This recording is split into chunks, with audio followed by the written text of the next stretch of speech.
everybody. My name is Britt and I'm one of the aquarists here at the Virginia Living Museum. And welcome to our puffer enrichment video for our live encounter here today. So we're going to move back over here to this puffer tank where I can teach you a little about the. I'm going to have a little family lesson as well to learn a little bit about the difference between puffers and porcupine fish. So currently here at the museum we only have members of the porcupine fish family, even though they are often called pufferfish as well. It's a very confusing naming, kind of a tornado. There's all these different names for all these fish, but ours are technically porcupine fish. So today we have our long spine porcupine fish, which actually has porcupine fish in the name. He is one of our favorites here at the museum, and you'll see he has a lot of character and is very, very interactive during his training sessions. And then we have the striped burrfish, which we have 3 striped burrfish in this tank at the moment, and at least one of them is female, and we don't know which one it is for sure, but I suspect it's this here just based on her behavior sometimes. And we only know that we only know that there is a female because we've baby pufferfish born in the past, and it's very, very cute. So we know there's at least one male and one female in here. So these fish are very highly evolved fish. They're one of the most highly evolved fishes in the world.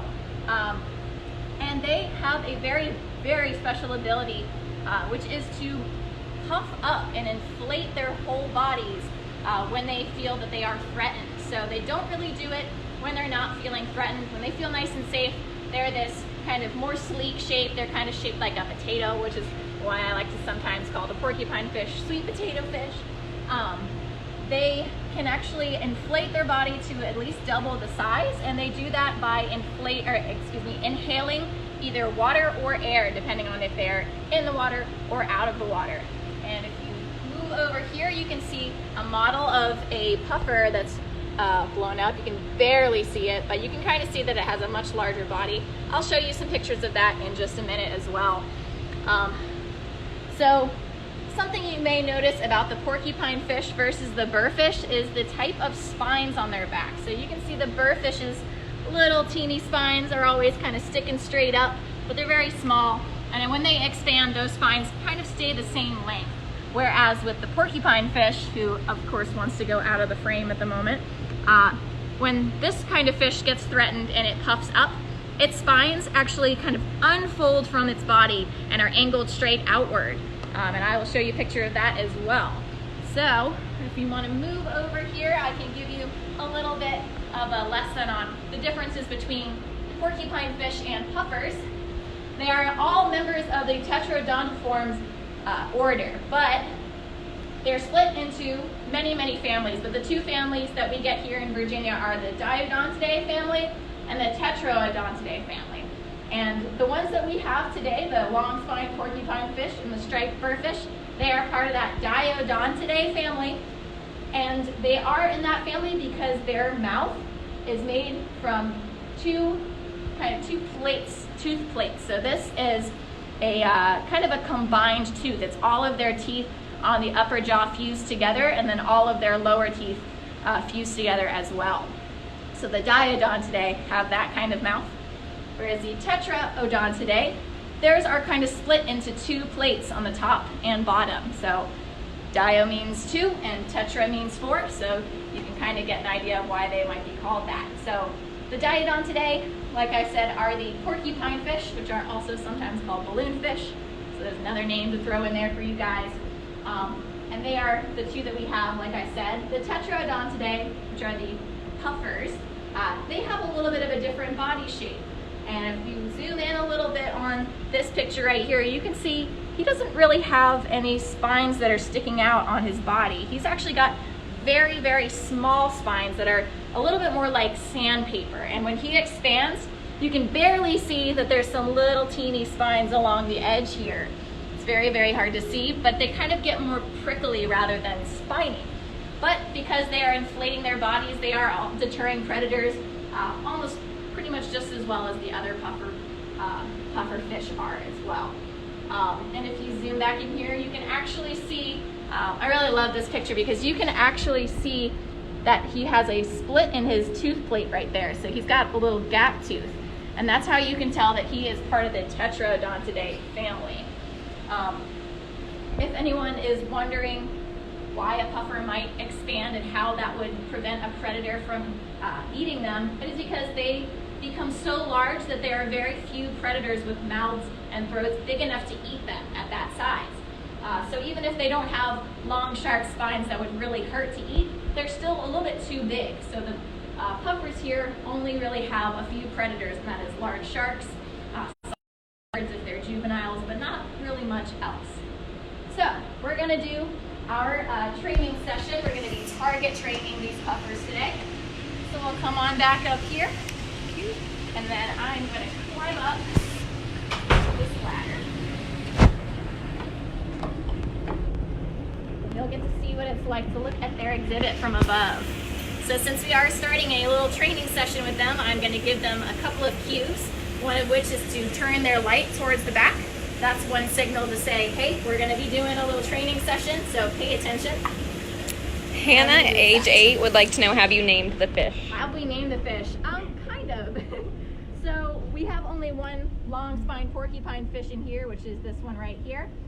So he is typically called Porky, the porcupine fish. And then we have Big Burr, or, well, actually this one is Scarface. He's being very cute right now.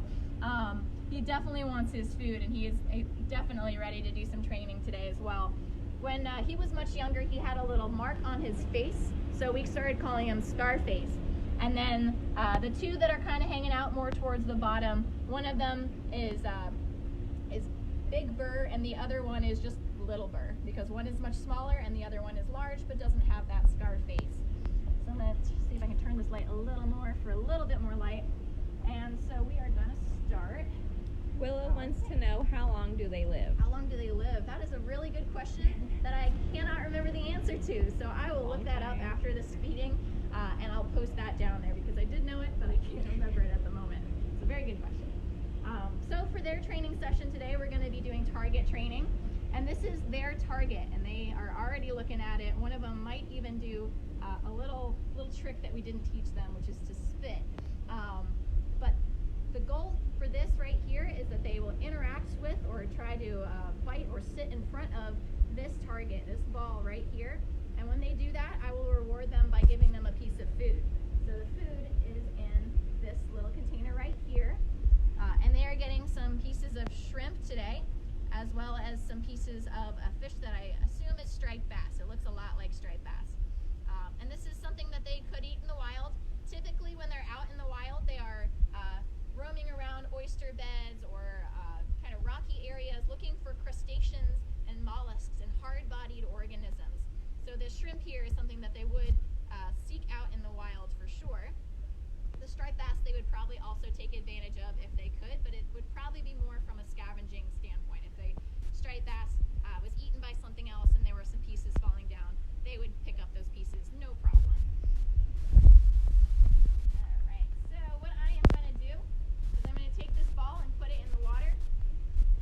And the pufferfish that interacts with it first is going to be the one who gets the food.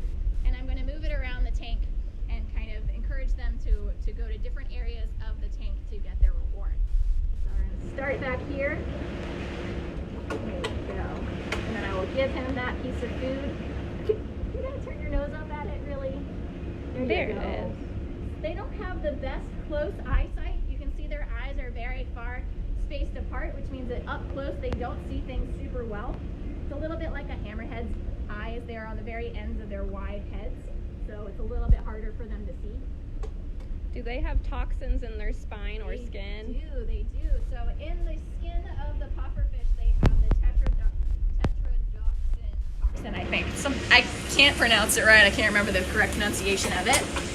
But they do have a poison in their spine, and that comes from their diet. Their diet of a lot of crustaceans and mollusks actually creates that toxin in them. So if you change their diet, they may not build up those toxins, and they may not be as toxic. People do sometimes eat these. I never have personally tried it. I don't know if I could try it after working with these guys. But you have to prepare it very, very specially. It's a very delicate thing, and if you do it wrong, it can be potentially dangerous. go. But you don't have to worry about the spines being toxic, because it's right there. It's really just their flesh. And these pufferfish, they don't want to hurt you. They, like I said, they only puff up for defense. So for us, they very, very rarely do it. How do they puff up again? They puff up by inhaling water or air. So if the fish is in the water, it's going to fill its body full of air. Or excuse me, it's going to fill its body full of water, and it'll at least double the size of its body.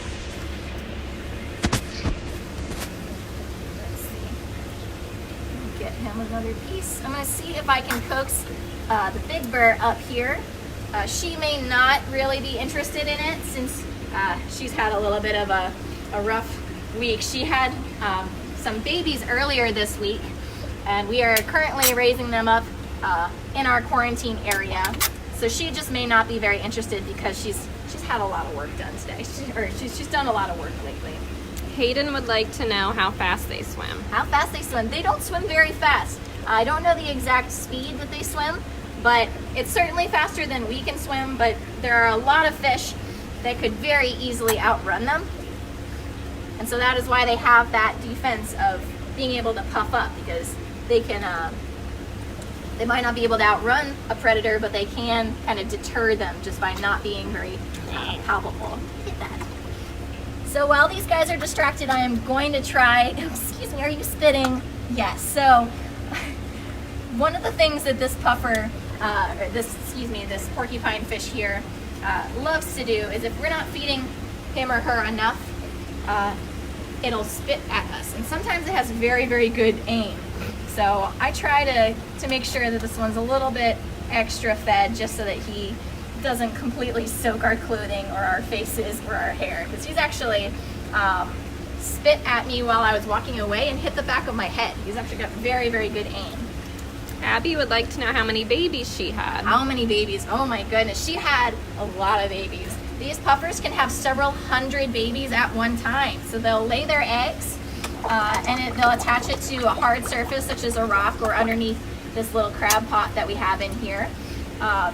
And those babies will kind of sit there and they'll be fertilized by the male, and then pretty soon after they'll hatch into these very, very small, itty bitty little, basically chia seed shaped and sized babies. So it'll just be a very, very tiny baby. You can barely see it on camera. Sometimes you have to use a special lens to really even see that they have fins or eyes. All right, I'm gonna try to distract these guys while I give one of these other puffers a piece of food.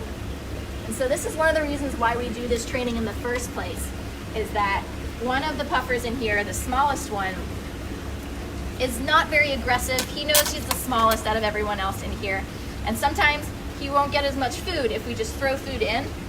So we've started doing this training to kind of distract at least two of the other puffers in here so that we can kind of sneak him some food. And you can see he just stole the food from the other puffer. So you can imagine how easy it would be to do that to a much smaller guy. So let me see if I can get him. There he goes. Okay. Since you did what you were supposed to do, you still get a reward as well. Do you have any other questions about our puffer fish here? I know I've been calling them puffers even though they are technically not puffers. Puffer is just a super, super common term for these guys. And like I said, it can get very confusing with all of the different names. So you may see them labeled as puffers or called puffers by lots and lots of people. People aren't technically wrong. There's so many different common names for them that it's okay. Hayden would like to know what kind of puffer fish they are. These are two different kinds. We have the striped burrfish right here. He's the yellower one with the spikes that are kind of sticking up but are very short. And then porcupine fish right here, which is kind of a pinkish purplish color with some blotches and has long spines that are laying flat against its body. So let me try one more time to get this guy a piece of food. There he goes. Good job. And they're doing a pretty decent job today. Sometimes they are really well behaved, and other times this porcupine fish here will try to steal all of the food from everybody else. So that's happening a little bit today, but it's not too bad. One more piece there. Good job, you did it. go. So you can see that they're kind of biting onto I do this. We don't have to worry about that hurting them at all because of their structure. Like I pointed out a little earlier, they've got these fused teeth, or teeth that are fused into plates. And those plates are very, very hard, and that allows them to eat their hard-bodied prey. So they can crunch down on these tongs and it won't hurt them at all. They're very, very strong-mouthed fish. So you don't want to put your finger anywhere near their mouths, which is why I'm using these tongs today, because it will hurt and bruise quite badly. Yes. Are there any other questions? Anybody? We got a few more. What kind of animals prey on them? What kind of animals prey on them? Mostly just things like sharks. So sharks, certain sharks have very, very large mouths and big teeth, and also very tough stomachs. So they can actually eat these guys if they are large enough. But there aren't a lot of things that will eat these puffers. They're quite hard to digest and quite hard to chew. I wouldn't really want to chew that if I was a predator. It's very spiky. It's like it'd be like chewing on a little spiky gumball that fell out of a tree or something. It's not particularly tasty or comfortable. Would a puffer ever bite a human? Yes, absolutely. So these puffers are quite used to us, so they don't really bite us. But if we're not paying attention, we have our hand in the water while we're doing a cleaning, it's not impossible that the puffer would come over and try to take a little nibble. It's typically not a full bite. They usually know that we're not really food for them, but they are very curious. And since they don't have fingers, just piece. I'm trying to give you a piece without any work. They don't have any fingers, so a lot of animals that don't have fingers that they can use to manipulate things or touch things, they'll touch them with their mouths. So it's just like sharks who don't really want to bite people, but if they see a person swimming above them and they're not sure what it is, they might go up and like use their mouth to kind of feel that person. That's really the only time that sharks bite people, and it's kind of the same thing for puffers. They're not trying to hurt us intentionally. They're not trying to, they're just trying to figure out what we are and what those weird fingers are doing in their tank. So many of you who have visited this museum before may have seen people knock on the glass for this tank.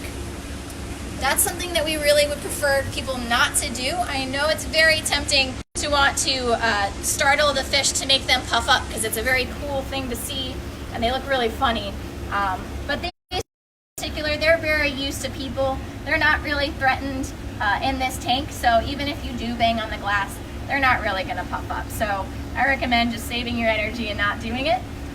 Plus, since they only puff up as a defense mechanism, you would know that if you puffed up, you stressed them out. And we don't want to stress out our animals here at all. So we want to make it nice and quiet, nice and safe for them, because safe, happy fish are more likely to breed and to participate in training and to interact with each other in a peaceful way. So we really want to keep them as happy as we can. Are there any other questions? How many teeth or plates do they have? So these two species in here, the striped burrfish and long-spine porcupine fish, they are part of the Diodontidae family, and they have two tooth plates. So they have an upper tooth plate, which is like kind of like all of our upper teeth were fused together into one long plate.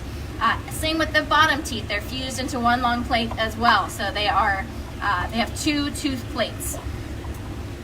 Whereas other species, which are the actual true puffers, they have four. So their top plate and bottom plate are split into two.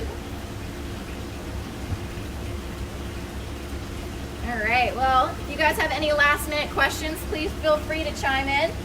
If not, we can look at your questions later. So if you think of one later today, make sure you leave it in the comment section and we'll get around to answering it as quickly as possible. And somebody asked me how long they could live, I believe. I'm gonna try and look that up right away so that I can give you an answer to that very soon. But if there's no other questions, then I'd like to thank you guys for joining the Virginia Living Museum for this Facebook Live session. You can join us tomorrow at 11 a.m. where we will be feeding our moray eels, which is a very cool thing to see. And be sure to visit us all pretty much this entire time that we're closed. We'll have constant updates being posted online. And we've got, what else do we have? We have Twitter, Instagram, YouTube, TikTok, Facebook, of course. And there's always complete updated information on our website, which is thevlm.org. And thank you very much for watching. And like I said, leave us your comments and we'll see you next time.